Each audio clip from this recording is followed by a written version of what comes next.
तो हमने कल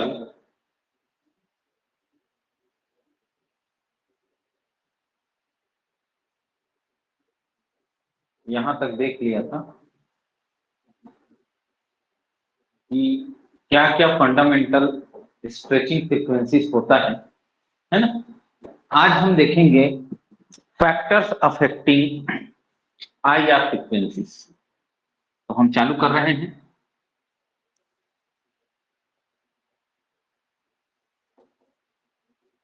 फैक्टर्स अफेक्टिंग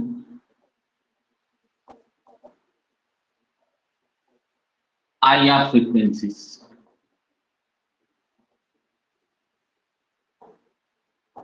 तो कौन कौन से फैक्टर हैं जो अफेक्ट करते हैं आईआर फ्रीक्वेंसी को, वो देखने वाले हैं। तो पहला हमारा फैक्टर है इंडक्टिव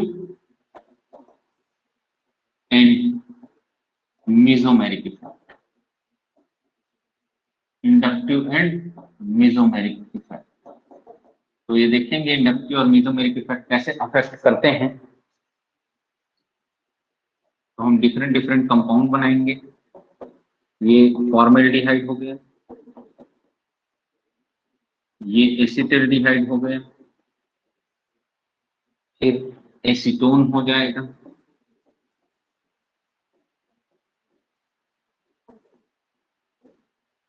फिर एसिटाफिनोन हो जाएगा,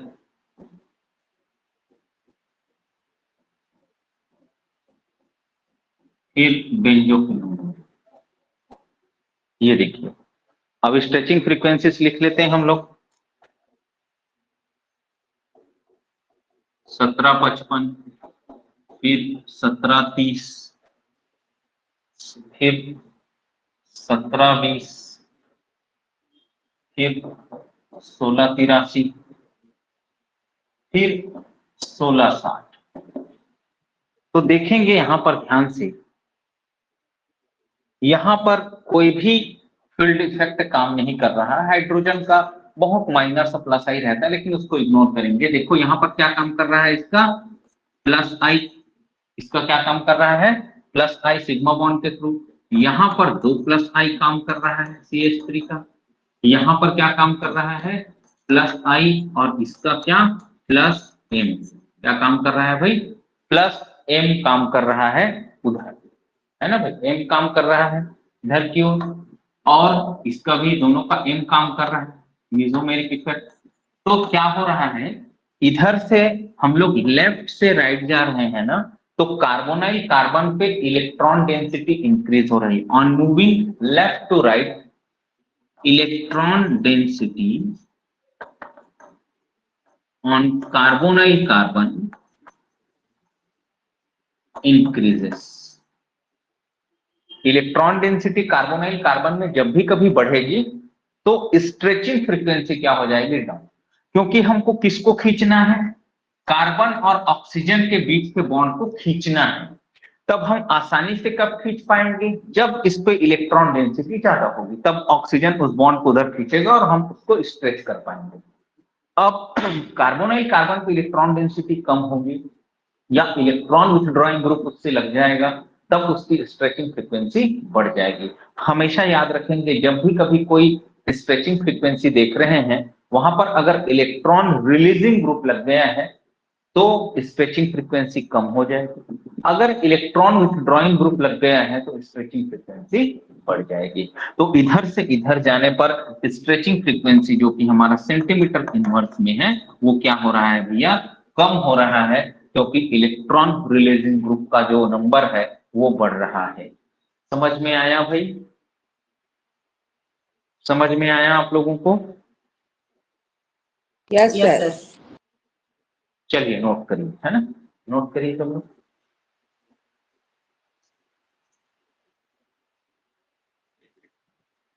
तो देखेंगे अब और कुछ कंपाउंड्स देख लेते हैं।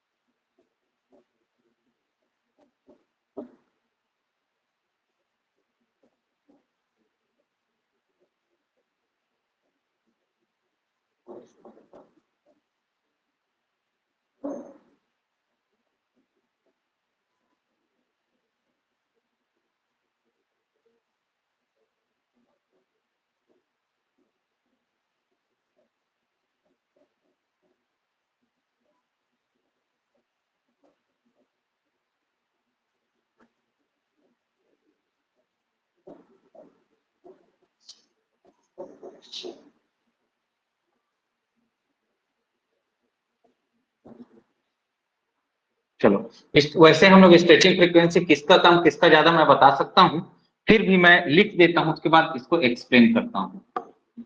ये 1683, ये 1665, ये 1700 और ये 1678, है ना। चलो भाई ध्यान से देखो यार, है ना, नंबरिंग कर देते हैं। 1 2 3 और 4। अपन को किसका देखना है, क्या देख रहे हैं हम लोग, न्यू सी, कार्बन और ऑक्सीजन के बीच का स्ट्रेचिंग फ्रीक्वेंसी देख रहे हैं। चलिए अब यहां पर इस कार्बोनाइल कार्बन पे कोई सब्स्टिट्यूएंट नहीं है, जैसे बेंजीन है, सारे में बेंजीन कॉमन है और ये COCH3 कॉमन है। यहाँ पे कोई सब्स्टिट्यूएंट नहीं है, कितना आ रहा है, 1683 आ रहा है। अगर यहाँ पे इलेक्ट्रॉन रिलीजिंग ग्रुप लगा दें, ये इलेक्ट्रॉन रिलीजिंग ग्रुप है, प्लस R दे रहा है, प्लस M दे रहा है, ये क्या करेगा भैया, इलेक्ट्रॉन डेंसिटी को यहाँ बढ़ा देगा, तो इसलिए स्ट्रेचिंग फ्रीक्वेंसी क्या हो गया है जी, कम हो गया है। इससे जो अपना बेसिक कंपाउंड था उससे कम हो गया, मतलब ये हमारा बेस कंपाउंड है, एक मुख्य कंपाउंड है, इससे इलेक्ट्रॉन रिलीजिंग ग्रुप लगा दिए तो स्ट्रेचिंग फ्रीक्वेंसी कम हो गया। अब इलेक्ट्रॉन विथड्रॉइंग ग्रुप लगा दें तब क्या होगा भैया, देखो इलेक्ट्रॉन विथड्रॉइंग ग्रुप -R लगाएगा यहाँ पे कौन, नाइट्रो ग्रुप, तो ये क्या हो जाएगा, स्ट्रेचिंग फ्रीक्वेंसी बढ़ जाएगा। अब देखो यहाँ पर जो इफेक्ट लग रहा था +R लग रहा था, यहाँ पर जो CH3 का इफेक्ट लगेगा वो क्या लगेगा जी, +H लगेगा, तो ये ज्यादा रिलीजिंग होगा, ये कम रिलीजिंग, तो ये क्या करेगा, स्ट्रेचिंग फ्रीक्वेंसी इससे थोड़ा कम, क्या होगा, इससे थोड़ा कम, तो ये देखो ये बीच में आ गया। तो ये देखो सबसे कम स्ट्रेचिंग फ्रीक्वेंसी किसका होगा, जहां ज्यादा इलेक्ट्रॉन रिलीजिंग ग्रुप लगा है, तो देखो इलेक्ट्रॉन रिलीजिंग ग्रुप ज्यादा कहां लगा है, +R वाला, फिर +H वाला, फिर ये आ जाएगा। तो भैया सबसे ज्यादा स्ट्रेचिंग फ्रीक्वेंसी कहां, जहां इलेक्ट्रॉन विथड्रॉइंग ग्रुप लगे हैं, तो हम क्या बोल देंगे, तीसरा होगा। फिर कौन सा, पहला होगा, फिर चौथा होगा, उसके बाद होगा दूसरा, है ना। चलो तो सबसे ज्यादा स्ट्रेचिंग फ्रीक्वेंसी आपका आएगा जहां पर इलेक्ट्रॉन विथड्रॉइंग ग्रुप लगा है, ये इंपॉर्टेंट है, ये आता है ना, ऐसे क्वेश्चन आते हैं। आपको ये डाटा नहीं देगा, वो डाटा दे के भी पूछ सकता है किसका किसके लिए होगा, तो आपको लॉजिक लगा के सोचना है कि किसका ज्यादा और किसका कम, है ना, ऐसे इलेक्ट्रॉनिक इफेक्ट लगा के सोचना है। और ऑर्डर भी पूछता है, जैसे कि इसमें ऐसे दे देगा न्यू CO का स्ट्रेचिंग फ्रीक्वेंसी का डिक्रीजिंग ऑर्डर क्या होगा, तो आपको दिख रहा है भाई यहाँ कोई इफेक्ट नहीं लग रहा है, बेंजीन रिंग सब में कॉमन है, यहाँ इलेक्ट्रॉन विड्रॉइंग लग रहा है इसलिए सबसे ज्यादा, यहाँ कुछ नहीं लग रहा है वो आ जाएगा। उसके बाद इलेक्ट्रॉन रिलीजिंग में ये कम रिलीजिंग और ये सबसे ज्यादा रिलीजिंग। चलिए नोट कर लीजिए आप लोग।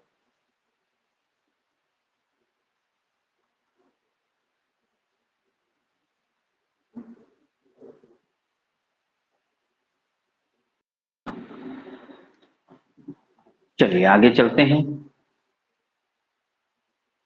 ये हो गया। चलो अब हम लोग कुछ रिंग सिस्टम में देखते हैं। रिंग सिस्टम में पिछले बार क्वेश्चन आए हुए हैं, AP में, सेट में भी आते हैं, तो देखेंगे इसमें।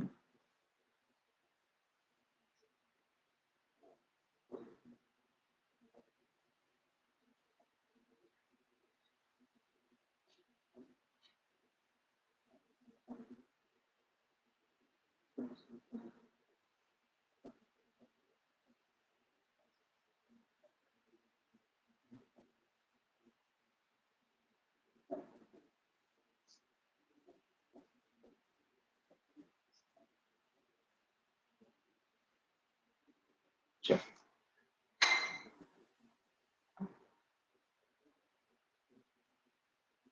तो ये 3 कंपाउंड है हमारे पास, 1 2 और 3। चलिए इसमें देखते हैं इफेक्ट क्या लग रहा है। इसमें कुछ नहीं लग रहा है, कॉमन है सब में, जो एस्टर वाला ग्रुप है वो कॉमन है, और एस्टर वाले ग्रुप का जो होता है 1740 से 1760 1770 ऐसे जाता है ना भाई। एस्टर ग्रुप का क्या होता है, 1740 से 1770 तक जाता है, 1760, 1770, और साइक्लिक सिस्टम में है तो थोड़ा और बढ़ सकता है। अब इफेक्ट देखते हैं भैया, इफेक्ट देखो ना, ये क्या लगा रहा है जी, ये क्या लगा रहा है भैया, ये क्या लगा रहा है, प्लस आर लगा रहा है, ये क्या लगा रहा है, प्लस आर, ये कुछ नहीं लगा रहा है, ये प्लस आर लगा रहा है। और देखो ये क्या करेगा, ये ना, ये जो लोन पेयर है ये किधर की ओर जाना चाहेगा भैया, इधर की ओर जाना चाहेगा, है ना। इसको क्या मिल रहा है जी, कॉन्जुगेशन मिल रहा है, इधर इधर की ओर भी मिल रहा है, वो तो कॉमन है सब में, इधर की ओर मिलने वाला कंजुगेशन क्या है भाई, कॉमन है। लेकिन ये क्या है भाई, ये इस कार्बोनाइल कार्बन में इलेक्ट्रॉन डेंसिटी को डिक्रीज कर देगा, क्योंकि ऑक्सीजन का कंजुगेशन इधर जाएगा, तब ये पॉसिबिलिटी को भी सोचना पड़ेगा। तो हम देख रहे हैं ये इलेक्ट्रॉन रिलीजिंग है और ये इलेक्ट्रॉन विथड्रॉइंग है, और ये कुछ नहीं है, तो सबसे कम किसका हो जाएगा, इलेक्ट्रॉन रिलीजिंग का हो जाएगा दूसरा। फिर किसका हो जाएगा, कुछ नहीं है, कम ना, कम बोले हैं तो अपन क्या कर लेते हैं, डिक्रीजिंग ऑर्डर बोले हैं तो ज्यादा वाले को सबसे, तो ज्यादा सबसे किसमें है, इसमें इलेक्ट्रॉन विड्रॉइंग है, इलेक्ट्रॉन डेंसिटी इससे दूर की ओर जा रहा है कार्बोनाइल कार्बन से, तो बोलेंगे तीसरा, सबसे ज्यादा तीसरा का होगा, उसके बाद पहला का होगा, उसके बाद दूसरा का होगा। तो जहां इलेक्ट्रॉन विथड्रॉइंग ग्रुप लगा है वहां न्यू सी यू, मतलब ये जो स्ट्रेचिंग फ्रीक्वेंसी है वो सबसे ज्यादा रहेगा। चलिए लिख लीजिए, नोट करिए, मैं दूसरा क्वेश्चन लिखता हूं।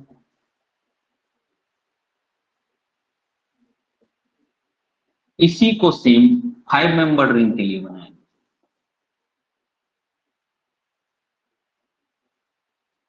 ये साइक्लिक इलेक्ट्रॉन है,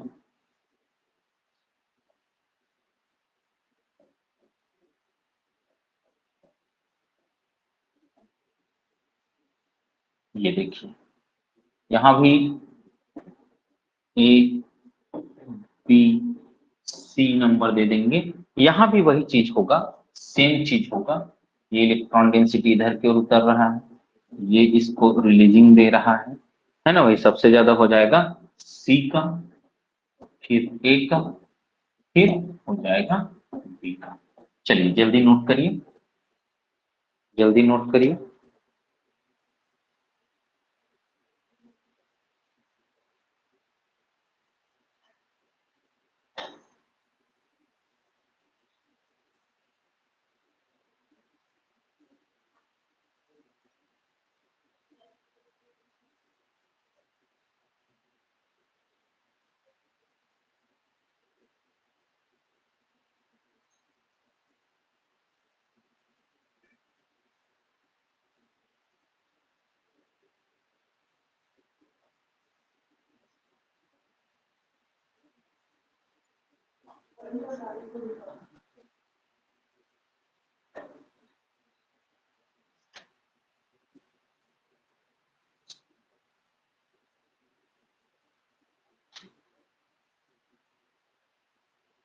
चलिए हो गया क्या, हो गया, मैं आगे बढ़ूं। चलो और क्वेश्चन लिखते हैं, ये आए हुए क्वेश्चन हैं भाई सारे।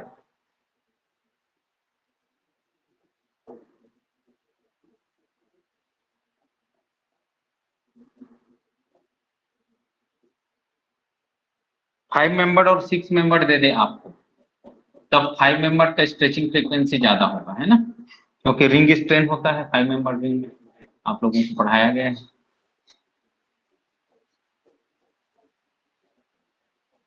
और इलेक्ट्रॉनिक इफेक्ट को बहुत अच्छे से लगाना भैया।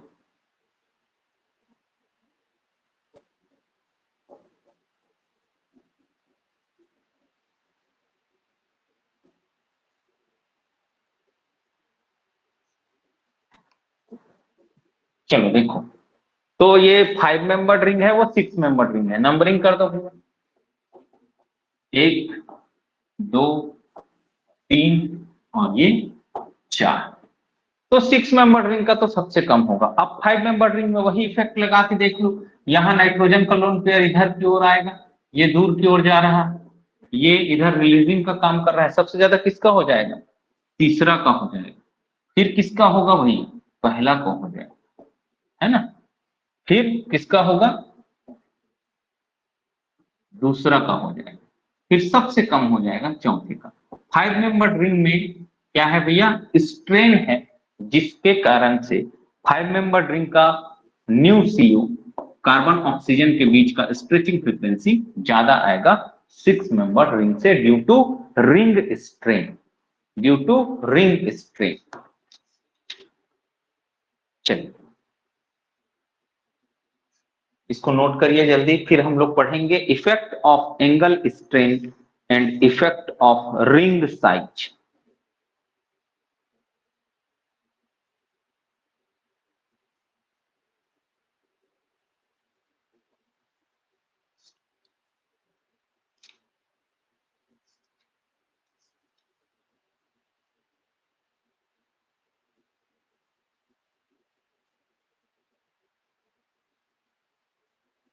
चलिए नोट कर लिए क्या इसको?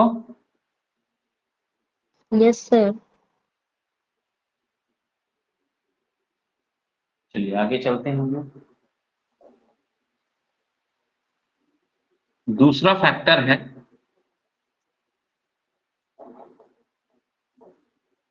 इफेक्ट ऑफ एंगल स्ट्रेन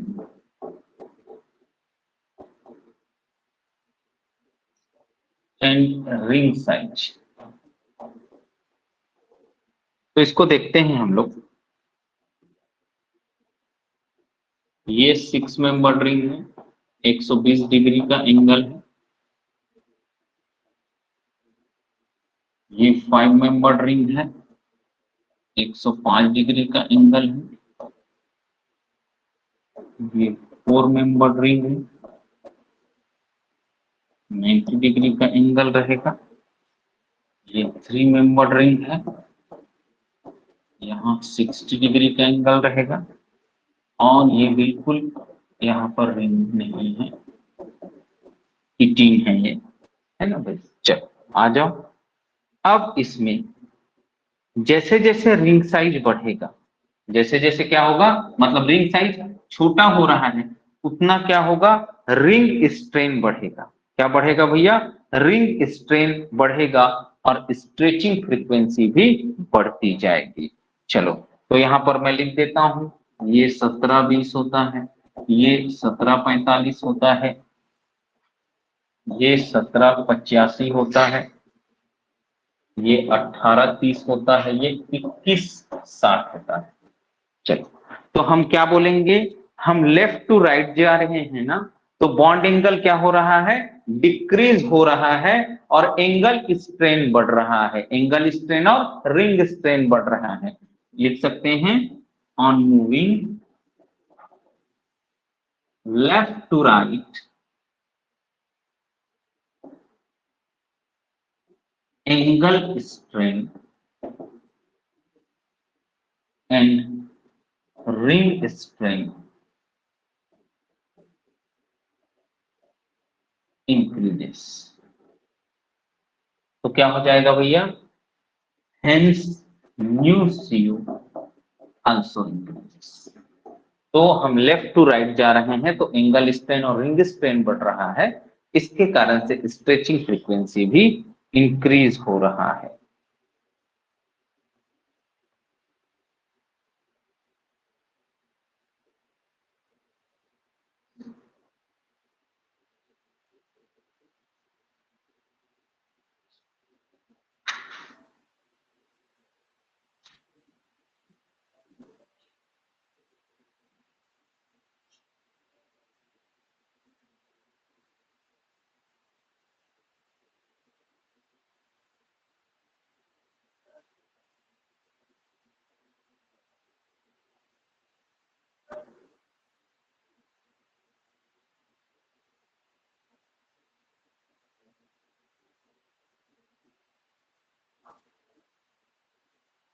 चलिए हो गया क्या, हो गया ये? Yes sir. चलो भैया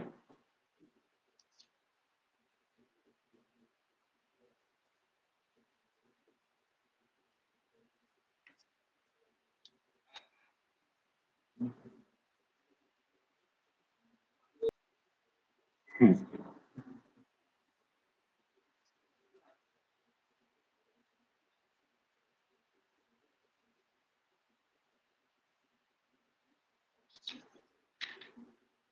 अब देखते हैं हम लोग हाइड्रोजन बॉन्डिंग का इफेक्ट।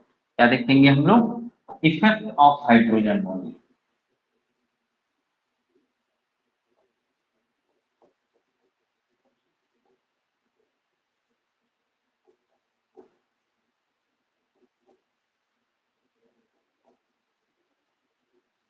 हाइड्रोजन बॉन्डिंग का इफेक्ट हम लोग देखेंगे।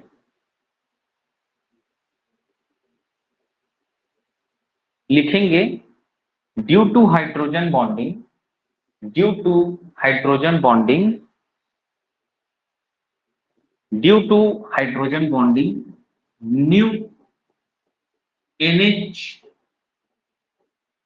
Stretching frequency, due to hydrogen bonding nu NH-OH stretching frequency decreases around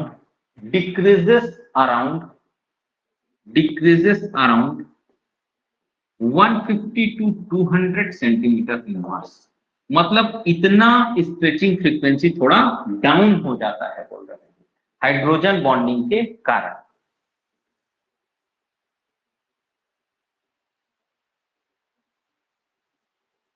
चलिए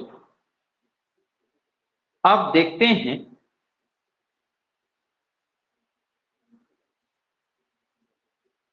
हाइड्रोजन बॉन्डिंग कहां हो रहा है, कैसे हो रहा है। चलो तो हम लोग दो टाइप का हाइड्रोजन बॉन्डिंग पढ़ते हैं।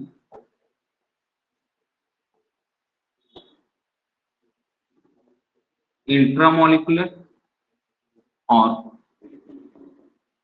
इंटरमोलिकुलर।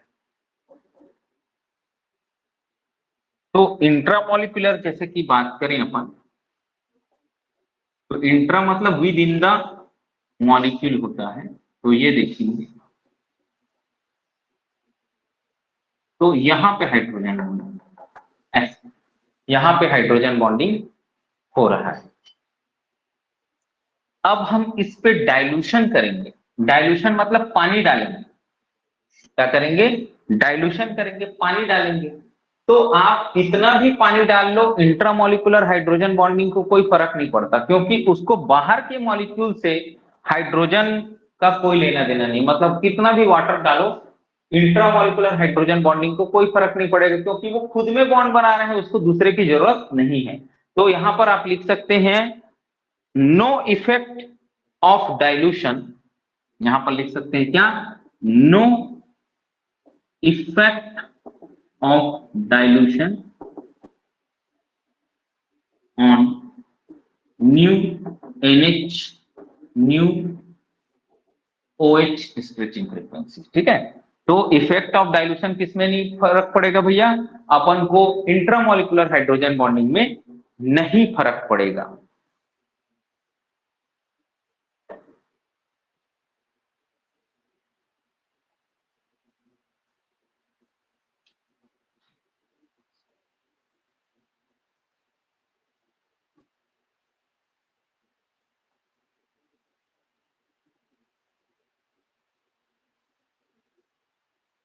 चलिए लिखिए उसको।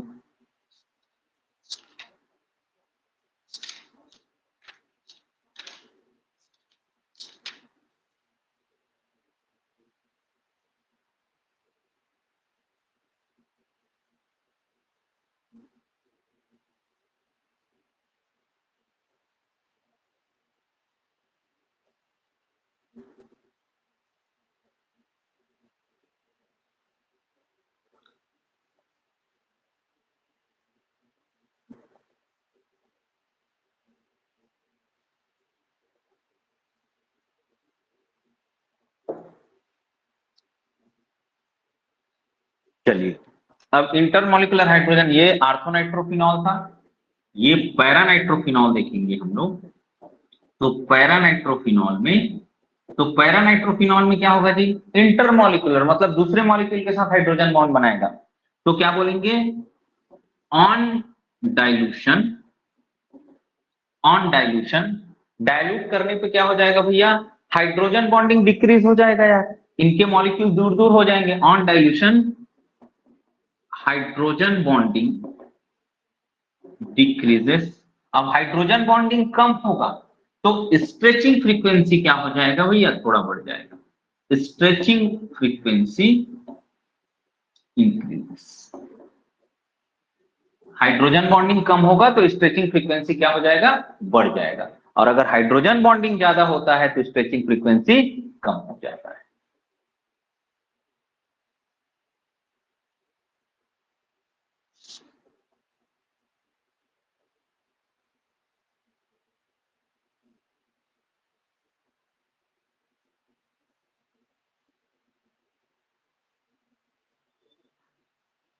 चलिए लिख लिए क्या जी आप लोग? Yes sir. Yes, sir. Yes sir. हाँ चलो हो गया ना, चलो आगे आते हैं हम लोग।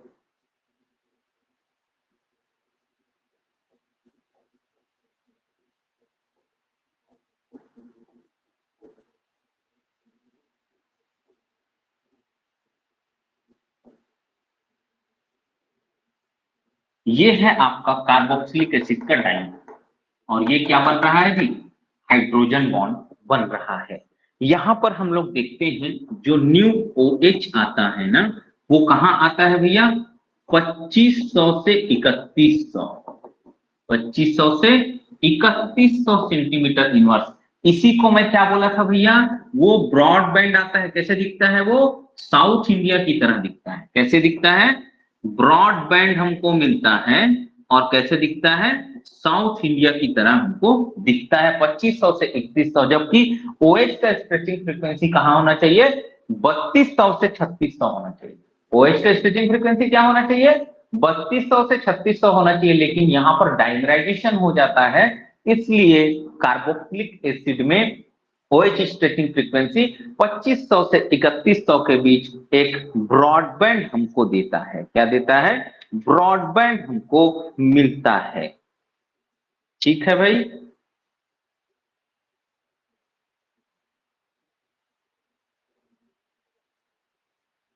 वहीं पे अगर हम फ्री कार्बोक्सिलिक एसिड की बात करें, किसकी बात करें भैया, फ्री कार्बोक्सिलिक एसिड, ये क्या है, डाइमर है या हाइड्रोजन बॉन्डेड है, क्या है ये, डाइमर है या बोलेंगे हाइड्रोजन बॉन्डेड है ना, हाइड्रोजन बॉन्डेड है, तो इसका क्या होगा, कम आएगा 2500 से 3100, जबकि ये फ्री कार्बोक्सिलिक एसिड का जो फ्री एसिड है उसका OH स्ट्रेचिंग फ्रीक्वेंसी भैया हमको मिलता है ये 3500, हायर रेंज पे मिलता है। कितने पे मिलता है, हायर रेंज पे 3500 सेंटीमीटर इनवर्स पे मिलता है, क्योंकि यहाँ हाइड्रोजन बॉन्डिंग नहीं है।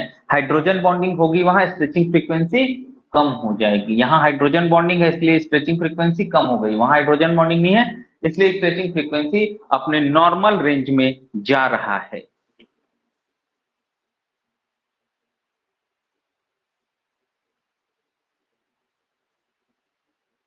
चलिए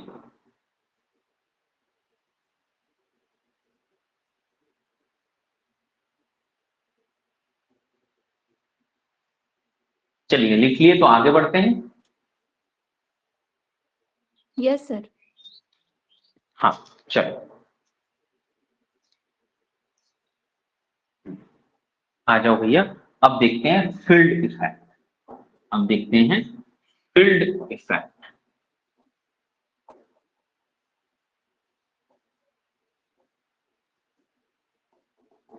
फील्ड इफेक्ट तो कुछ कुछ फैक्टर इसमें देखते हैं हम लोग, जैसे कि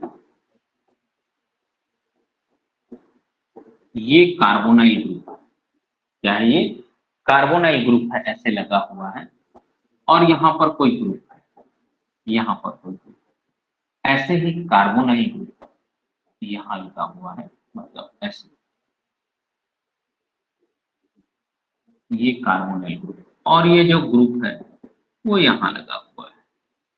तब यहां क्या होता है, जो न्यू CO है इस वाले का ज्यादा होगा इस वाले से, है ना, न्यू CO ये वाले का मतलब पहले वाले का क्या होगा, ज्यादा होगा दूसरे वाले से। क्यों ज्यादा होगा, ये ग्रुप इसको रिपेल करेगा, है ना, ये ग्रुप क्या करेगा, इसको रिपेल करेगा, तो ये कार्बोनाइल कार्बन क्या हो जाता है, आउट ऑफ द प्लेन हो जाता है। क्या हो जाता है, आउट ऑफ द प्लेन। एक सिचुएशन ऐसा आएगा कि ये रिपल्शन से आउट ऑफ द प्लेन चले जाएगा। आउट ऑफ द प्लेन चले जाएगा मतलब इसका रेजोनेंस खत्म हो जाएगा। रेजोनेंस इसका खत्म हो जाएगा तो ये वाला इलेक्ट्रॉन इसको दे रहा था ना, और स्ट्रेचिंग फ्रीक्वेंसी को जो कम कर रहा था वो इफेक्ट नहीं कर पाएगा। जबकि ये ग्रुप लगा है, उसका इफेक्ट जब इस पे जाएगा, पैरा पोजीशन से कोई रिपल्शन नहीं है, तो इसकी स्ट्रेचिंग फ्रीक्वेंसी को वो डिक्रीज कर जाएगा। है ना भाई, क्या कर जाएगा? डिक्रीज कर जाएगा। चलो लिखो।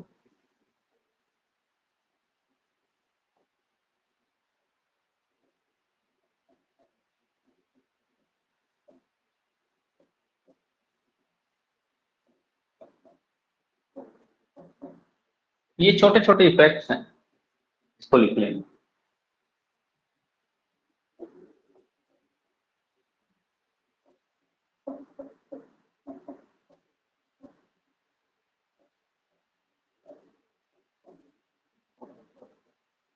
ये सॉरी सॉरी सॉरी,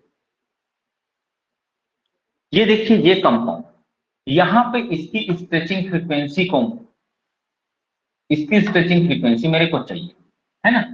अब क्या करेगा ये जो है, ये एमी ग्रुप इस पर रिपल्शन क्रिएट करेगा। एमी ग्रुप क्या करेगा? रिपल्शन क्रिएट करेगा। तो ये जो ऐसे मिलने वाला इसका कॉन्जुगेशन है ना, वो डिस्टर्ब होगा, और ये स्टीरिक रिपल्शन के कारण इसका जो स्ट्रेचिंग फ्रीक्वेंसी है न्यू सीओ, वो क्या हो जाएगा? ज्यादा हो जाएगा। ये पहला बोल दें, ये दूसरा बोल दें, न्यू सीओ पहले का ज्यादा हो जाएगा ड्यू टू स्टीरिक रिपल्शन। और यहाँ पे ये जो एमी ग्रुप है ये ट्रांस में है, ट्रांस में है तो भैया इसको कोई रिपल्शन नहीं मिलेगा। तो ये इफेक्ट थोड़ा देख लेना, ये सिस में है इसलिए रिपल्शन मिल रहा है, इसलिए न्यू सीओ उसका ज्यादा है और इसका कम है। चलो ये वाला बना लिए क्या जी? ये वाला बना लिए? Yes, sir. हाँ चलो उसको नोट कर लो आप लोग।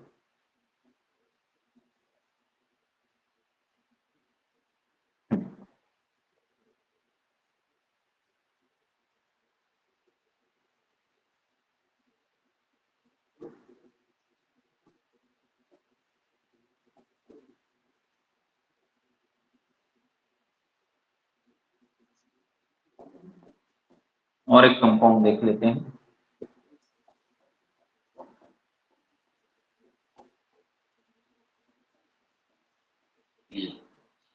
अब इसमें भी दो पार्ट होंगे, सिस ट्रांस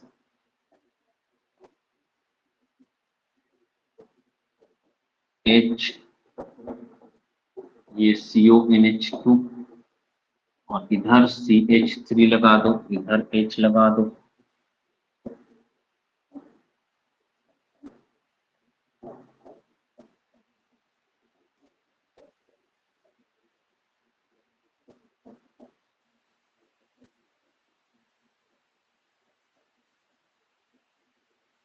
चलो तो यहाँ पे भी आप लोगों को दिख रहा है, ये मिथाइल ग्रुप क्या करेगा भैया?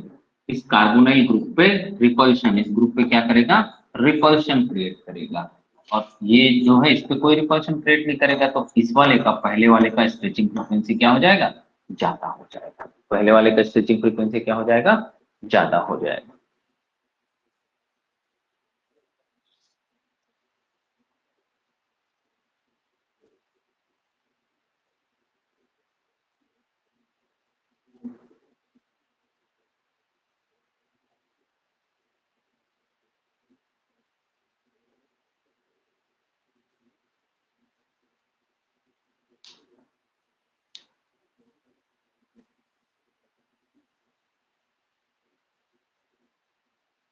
चलिए मिटा दें क्या? Yes, sir. मिटा दें? चल आगे आओ, ये क्वेश्चन और है एक।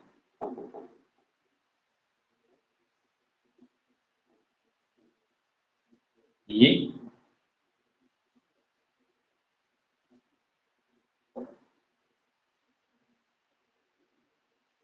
है ना, यहाँ X और Y दो ग्रुप लगे, एक्स और वाई दो ग्रुप लगे, ठीक। तो एक्स और वाई, एक्स और वाई क्या क्या हो सकते हैं? तो पहला कंडीशन है दोनों हाइड्रोजन हो। दूसरा कंडीशन है एक हाइड्रोजन एक ब्रोमीन है। तीसरा कंडीशन है ये ब्रोमीन है ये हाइड्रोजन है। चौथा कंडीशन है ये ब्रोमीन है और ये भी ब्रोमीन है। तब जो न्यू सीओ है वो क्या होगा, ऐसे पूछ रहा है। तो ये होता है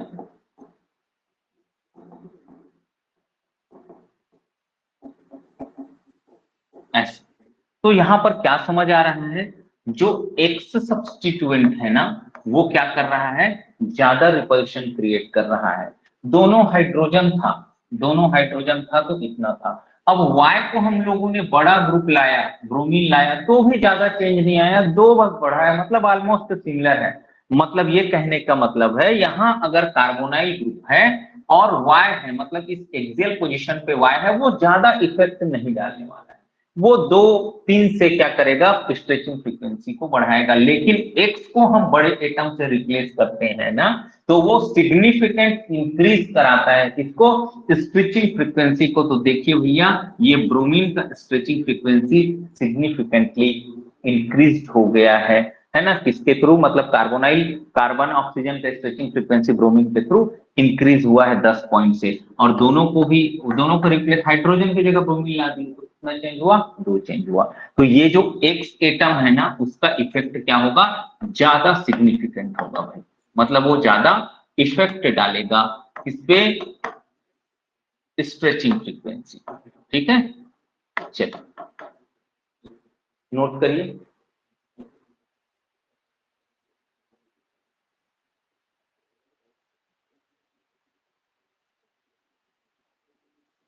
चलिए आगे चलते हैं।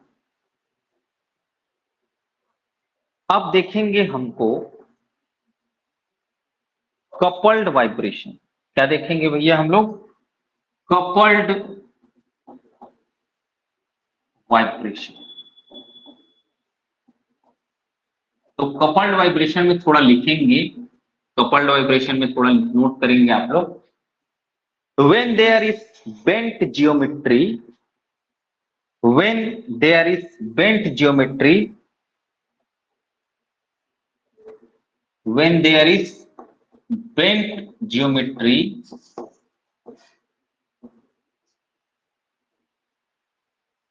then then always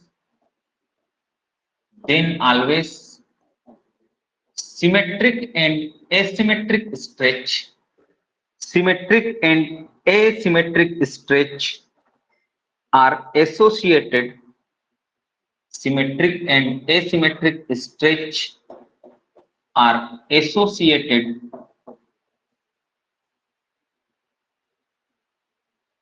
that means that means both peaks are observed together, both peaks are observed together. This is known as, this is known as coupled vibration. This is known as coupled vibration. अब लिखेंगे ये जो मैं लिख रहा हूं 15 30 13 60, इसको और लिखाया था मैं,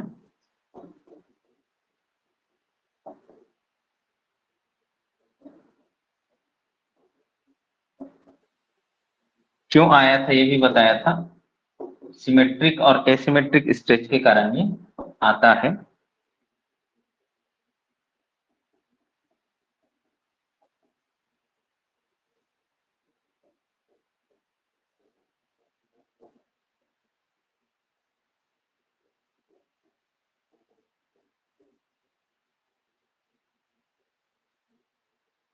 एक ठोक पर लिख दे रहा हूं मैं,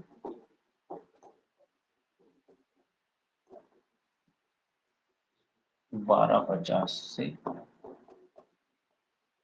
1350। 1150 से 1250। तो ये है कपल्ड वाइब्रेशन, जहां पर वी शेप बोला मैं, बेंड शेप आपको बनते हुए दिखे, वहां पर सिमेट्रिक, और जैसे कि ये सिमेट्रिक स्ट्रेच है दोनों तरफ, ये सिमेट्रिक स्ट्रेच है और ये एसिमेट्रिक स्ट्रेच है। कल मैंने आपको डिटेल में पढ़ाया है सिमेट्रिक और एसिमेट्रिक स्ट्रेच को, है ना भाई। एसिमेट्रिक स्ट्रेच, ये इधर, मतलब ये बॉन्ड इधर जा रहा है, ये इधर हो रहा है, तो ये एसिमेट्रिक स्ट्रेच है। तो इसके कारण से अपन को दोनों बैंड अपन को मिलते हैं, इसको बोलते हैं हम लोग कपल्ड वाइब्रेशन।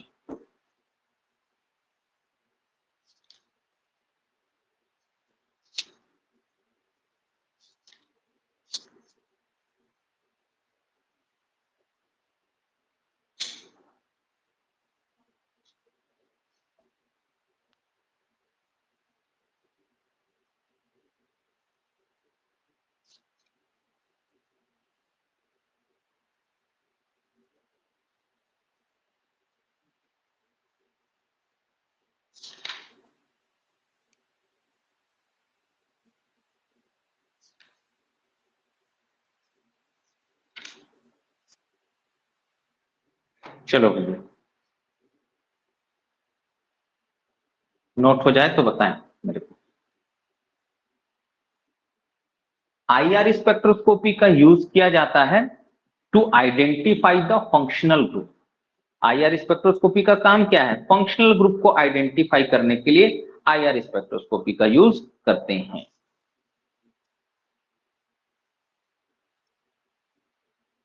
चलिए, अब हम लोग पढ़ने वाले हैं एक इंपॉर्टेंट कॉन्सेप्ट जिसको बोलते हैं Fermi resonance. Fermi resonance, Fermi resonance. चलिए, तो लिखेंगे इसमें energy resonance between, energy resonance between fundamental, energy resonance between fundamental and degenerate overtone. Energy resonance between fundamental and degenerate overtone give rise one higher. Energy resonance between fundamental and degenerate overtone give rise one higher and 1/8 lower frequency, 1/8 higher and 1/8 lower frequency, 1/8 higher and 1/8 lower frequency. This is known as Fermi resonance. This is known as Fermi resonance.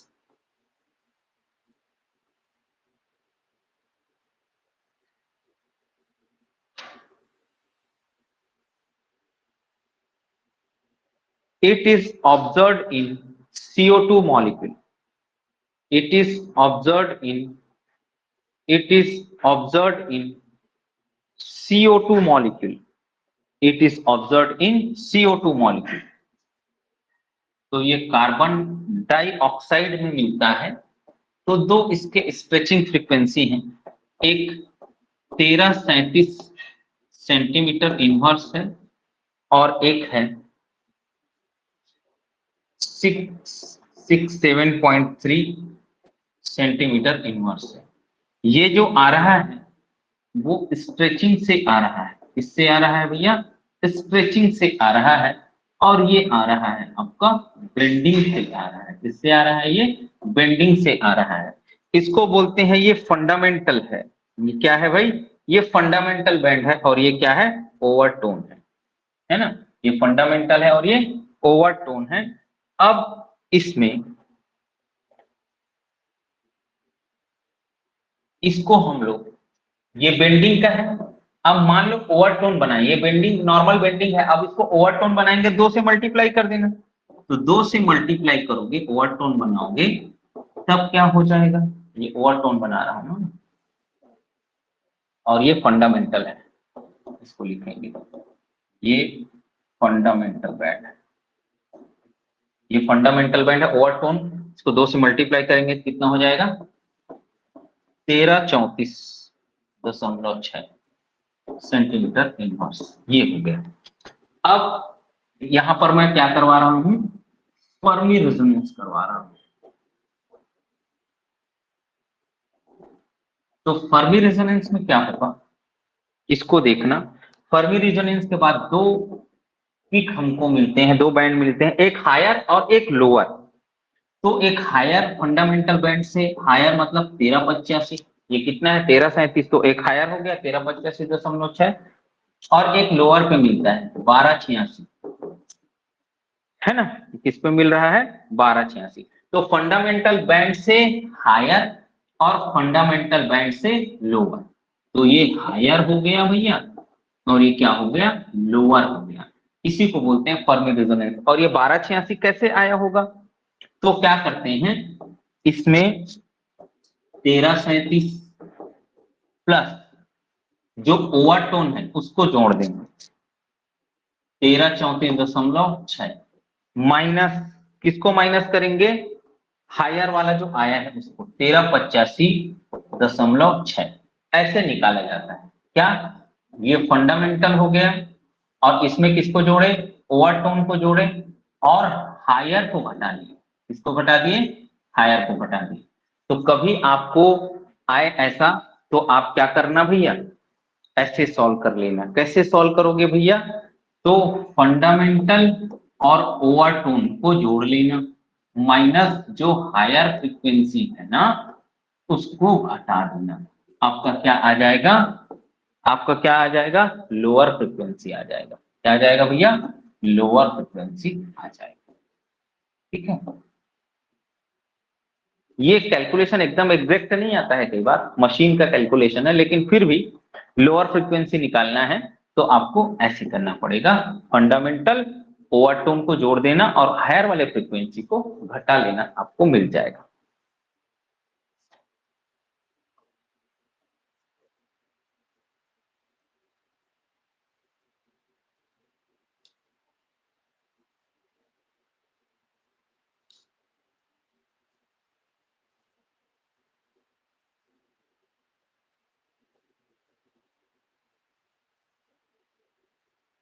तो इनमें जो pick ratio रहता है वो pick ratio क्या रहता है 1:0.9, क्या रहता है 1:0.9 रहता है।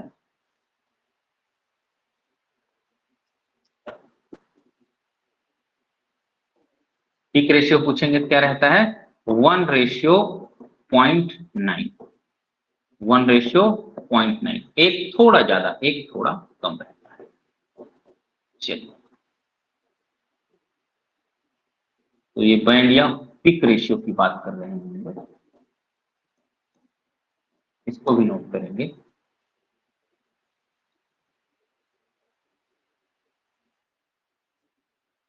देखिए म्यूचुअल एक्सक्लूजन प्रिंसिपल क्या हो जाता है होता है, देखो जिस मॉलिक्यूल में सेंटर ऑफ सिमेट्री होता है, क्या होता है जिस मॉलिक्यूल में क्या होता है सेंटर ऑफ सिमेट्री, है ना, सेंटर ऑफ सिमेट्री जिस मॉलिक्यूल में होता है उस मॉलिक्यूल में, सेंटर ऑफ सिमेट्री जिस मॉलिक्यूल में होता है उस मॉलिक्यूल में IR एक्टिव जो मोड्स होते हैं ना वो रमन इनएक्टिव होते हैं। क्या होते हैं IR active modes Raman inactive, और IR inactive mode Raman active होगा।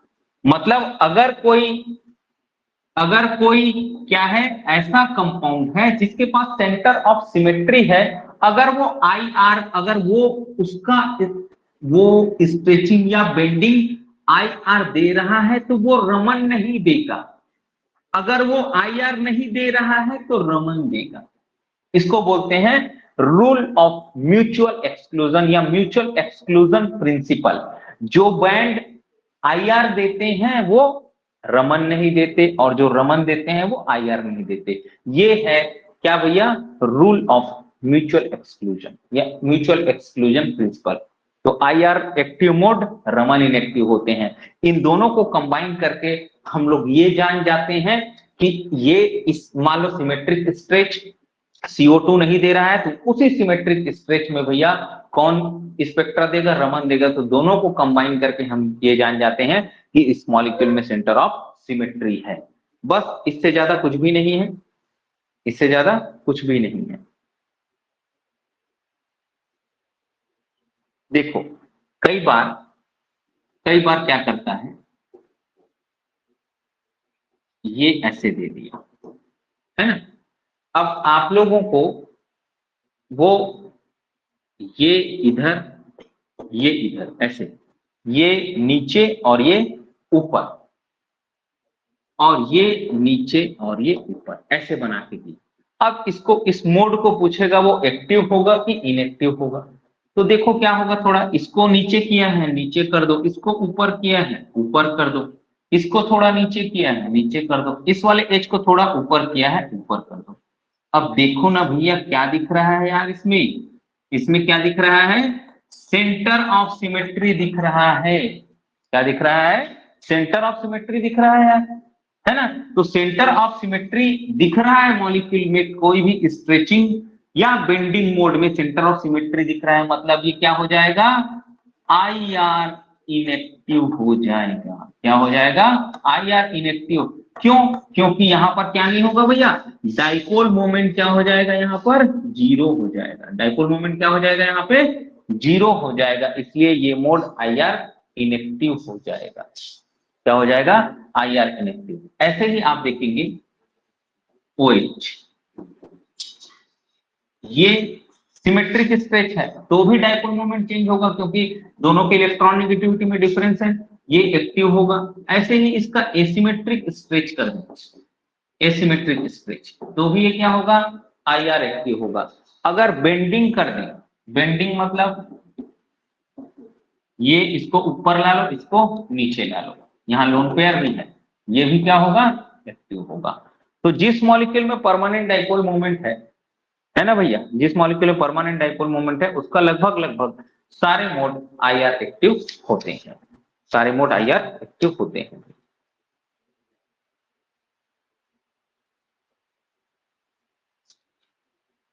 एक क्वेश्चन है,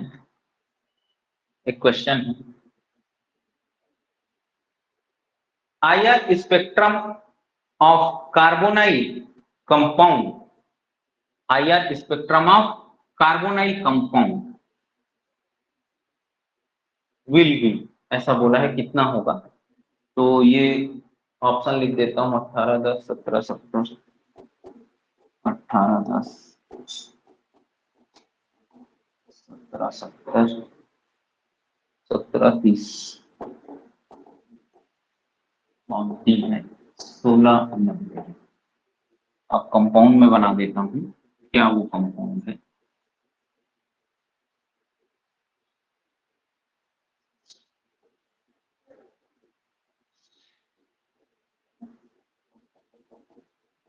H। क्या पूछ रहा है वो, NuCO पूछ रहा है ना। तो ये क्या है भाई, क्या दिख रहा है जी आपको, साइक्लिक एस्टर दिख रहा है। 5 मेंबर रिंग में क्या दिख रहा है आपको, साइक्लिक एस्टर। साइक्लिक एस्टर, इसी को क्या बोलते हैं हम लोग, लैक्टोन बोलते हैं। क्या बोलते हैं, लैक्टोन। अब एस्टर का जो होता है वो क्या होता है, 1740 से 1760। क्या होता है भैया, 1740 से 1760 होता है। क्या, स्ट्रेचिंग फ्रीक्वेंसी, है ना, स्ट्रेचिंग फ्रीक्वेंसी 1740 से 1760 होता है। अब 5 मेंबर रिंग है, थोड़ा स्ट्रेन आएगा इसमें, तो 1760 से थोड़ा 10-20 बढ़ जाएगा यार। तो क्या देखो 10-20 कुछ, ये देखो ये रेंज में नहीं आ रहा है, ये रेंज में नहीं आ रहा है, ये भैया थोड़ा बढ़ा हुआ है, ये बहुत ज्यादा बढ़ा हुआ है, तो थोड़ा सा बढ़ेगा, तो 1770 क्या हो जाएगा भैया, सही आंसर हो जाएगा। 1770 क्या हो जाएगा आपका, सही आंसर हो जाएगा। ठीक है, आप लोग जो भी स्ट्रेचिंग फ्रीक्वेंसी है, जैसे OH NH का 3200 से 3600 है, कार्बोनाइल जैसे अमाइड का है तो 1690 से 1700 तक आता है, फिर एल्डिहाइड 1730 से 1750 1755 जाता है, ऐसे ही कीटोन है 1710 1720 ऐसे जाता है। तो आप उन चीजों को याद करके रखेंगे तब ऐसे सवाल आपके बनेंगे भाई, बहुत अच्छे से सारा चीजों को याद कर लेंगे। ठीक है, नेक्स्ट लेक्चर में अपन पढ़ेंगे NMR। ये IR आपका ऑर्गेनिक IR कंप्लीट होता है, ठीक है। चलिए फिर नेक्स्ट क्लास में मिलते हैं अपन। NMR कल पढ़ेंगे NMR। Thank you.